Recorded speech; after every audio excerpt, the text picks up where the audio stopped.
रणनीति है क्योंकि पिछली बार जब यहाँ बीजेपी के विधायक जीते थे कमललाल मीणा, 2 साल बाद कोर्ट की एक सजा के चक्कर में उनको निलंबित करना पड़ा। लेकिन 2 साल में यहाँ की जनता कह रही है कि जो वादे चुनाव के दौरान किए गए थे वो वादे पूरे नहीं कर पाए, इसीलिए बीजेपी को यहाँ मेहनत करनी पड़ी। देखिए कोई भी चुनाव होता है, मेहनत तो जरूरी है, बिना मेहनत के तो कुछ भी नहीं होता।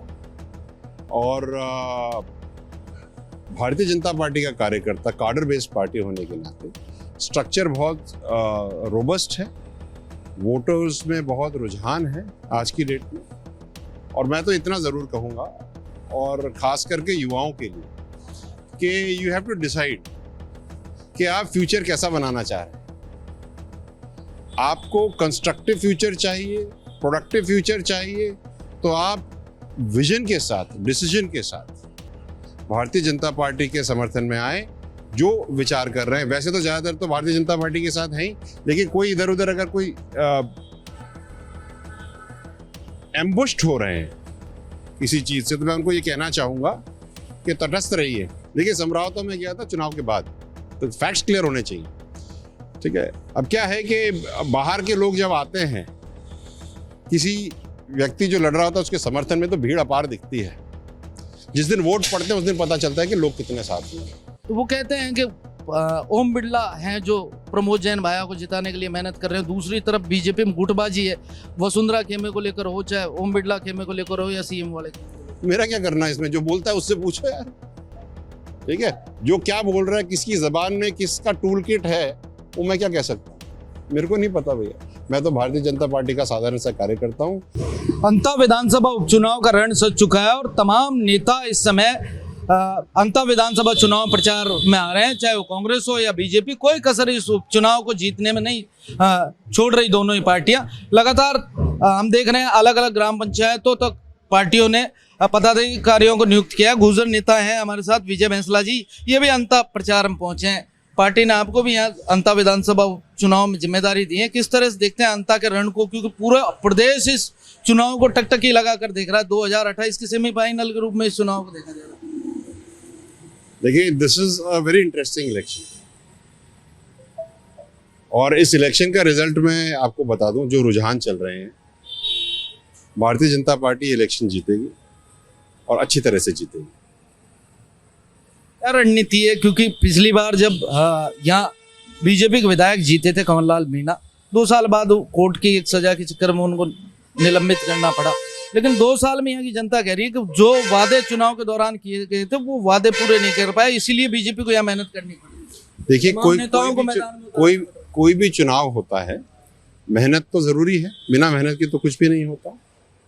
और भारतीय जनता पार्टी का कार्यकर्ता कार्डर बेस्ड पार्टी होने के नाते स्ट्रक्चर बहुत रोबस्ट है, वोटर्स में बहुत रुझान है आज की डेट में। और मैं तो इतना ज़रूर कहूँगा, और ख़ास करके युवाओं के लिए, कि यू हैव टू डिसाइड कि आप फ्यूचर कैसा बनाना चाह रहे हैं। आपको कंस्ट्रक्टिव फ्यूचर चाहिए, प्रोडक्टिव फ्यूचर चाहिए, तो आप विजन के साथ, डिसीजन के साथ भारतीय जनता पार्टी के समर्थन में आए, जो विचार कर रहे हैं। वैसे तो ज़्यादातर तो भारतीय जनता पार्टी के साथ हैं ही, लेकिन कोई इधर उधर अगर कोई एम्बुश्ड हो रहे हैं किसी चीज़ से, तो मैं उनको ये कहना चाहूँगा कि तटस्थ रहिए, सार्थक रहिए, और वहाँ देखिए जहाँ पर आपके पास स्ट्रेंथ है। खास करके वो वोटर जो ज़िंदगी में पहली बार वोट दे रहा है, तो 2.5 साल में करीब 2-2.5% वोटर ऐसा आता है जो पहली बार वोट दे रहा होता है आज की डेट में। मैं उनसे ज़रूर बात करना चाहूँगा। Look at the future, look at your future. आप अपना भविष्य देखिए और भविष्य को देखते हुए वोट दीजिएगा। और मुझे पता है कि आप जानते हो कि आपका भविष्य कहाँ सही है। कभी कभी क्या होता है कि बुलबुलें उठते हैं, और बुलबुलों के बीच में हम सोचते हैं यही दुनिया है। दुनिया बुलबुलों से नहीं चलती, सार्थक तटस्थ स्ट्रक्चर से चलती है। Vote for Bharatiya Janata party, we will win this thing. कल सचिन पायलट आए थे, एक बड़ा रोड शो उन्होंने यहाँ किया, और उन्होंने कहा डबल इंजन की बात करने वाली सरकार यहाँ फेल है। खुद मुख्यमंत्री यहाँ कैंपेन करने आ रहे हैं उपचुनाव में, वसुंधरा राजे और तमाम नेताओं को यहाँ उतार दिया गया। बड़ी फहरिस्त बनाई है, सैकड़ों ऐसे बड़े पदाधिकारी और नेता, मंत्री, विधायक हैं। तो क्या लग रहा है आपको यहाँ प्रमोद जैन भाया जो उम्मीदवार हैं वो इतने भारी लग रहे हैं बीजेपी को कि इतने नेताओं को मैदान में उतारना पड़ रहा है। आप जिनको नेता कह रहे हैं, सबसे पहले मूल रूप से सबके सब भारतीय जनता पार्टी के कार्यकर्ता हैं, और जब इलेक्शन होता है तो हर एक व्यक्ति को अपने सामर्थ्य के साथ, अपने कंट्रीब्यूशन के साथ इलेक्शन में लड़ना पड़ता है। तो माननीय भजनलाल जी भी, माननीय वसुंधरा जी भी अपने अपने लेवल के बहुत बड़े लीडर्स हैं, लेकिन at the end of the day हम सब कार्यकर्ता भी हैं। तो कार्यकर्ता तो जुटेगा साहब, और काम करेगा, और हम भी करेंगे और वो भी करेंगे, भारतीय जनता पार्टी जीतेगी। मेरा सवाल प्रमोद जैन भाइयों को लेकर था। जब इलेक्शन कैंपेन में गए थे, हम इलेक्शन को कवर कर रहे थे विधानसभा चुनाव में, तो भ्रष्टाचार को लेकर बड़ा माहौल बीजेपी ने बनाया था, लाल डायरी हो, तमाम आंदोलन किए और कहा था भ्रष्टाचार मुक्त शासन राजस्थान में लेकर आएंगे अगर बीजेपी की सरकार बनती है।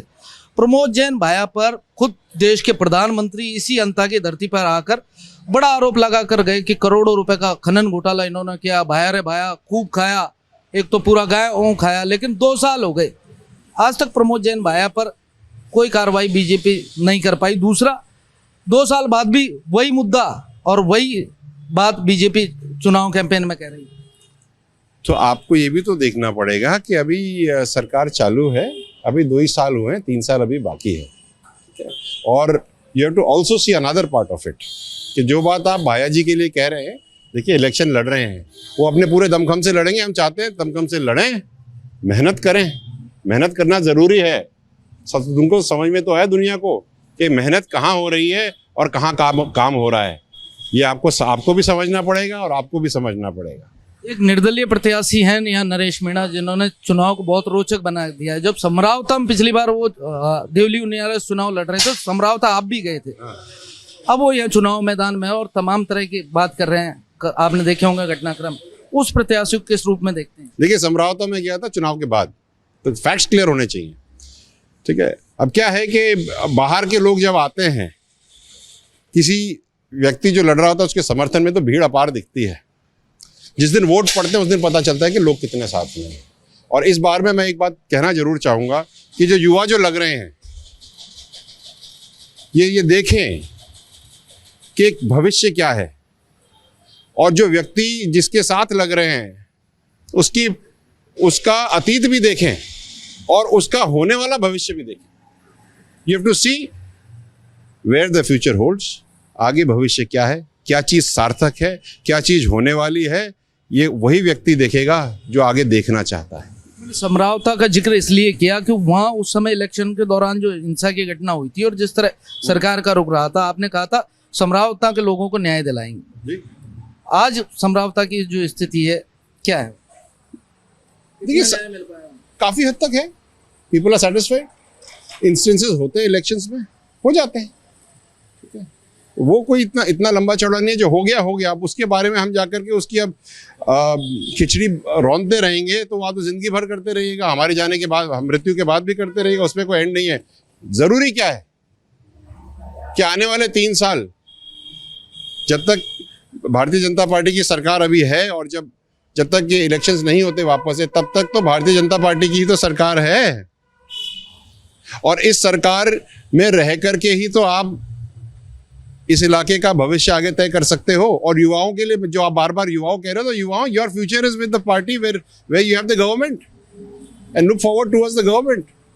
नरेश मीणा एक आरोप लगाते हैं कांग्रेस और बीजेपी पे दोनों में कि हाड़ौती के जो नेता हैं बड़े, वो आपस में आर्थिक गठबंधन रखते हैं, एक दूसरे का गठजोड़ है, पार्टी उनके लिए हाशिया है, बड़ा व्यापार का जरिया है। तो वो कहते हैं कि ओम बिरला हैं जो प्रमोद जैन भाया को जिताने के लिए मेहनत कर रहे हैं, दूसरी तरफ बीजेपी में गुटबाजी है, वसुंधरा खेमे को लेकर हो, चाहे ओम बिरला खेमे को लेकर हो या सीएम वाले खेमे को लेकर। मेरा क्या करना है इसमें? जो बोलता है उससे पूछो यार, ठीक है? जो क्या बोल रहा है, किसकी जबान में किसका टूल किट है, वो मैं क्या कह सकता हूँ? मेरे को नहीं पता भैया। मैं तो भारतीय जनता पार्टी का साधारण सा कार्यकर्ता हूँ। यहाँ हम मिलकर के भारतीय जनता पार्टी को जिताएंगे, अच्छी तरह जिताएंगे। कौन क्या कहता है, क्या उसके विचार है, क्या उसकी सोच है, वो तो उसी को मुबारक। पार्टी ने कहाँ जिम्मेदारी दी है, किन किन ग्राम पंचायतों में किस तरह कैंपेन करेंगे और कितने दिन का प्रवास रहेगा? मैं तो आखिरी तक हूँ यहाँ पे, और जैसे जैसे पार्टी का निर्देश आता जाएगा हम करते जाएंगे। अभी हम जा ही रहे हैं, अभी रोड शो हो रहा है तो वहाँ जा रहे हैं, आप भी आइएगा, अच्छा रोड शो होगा।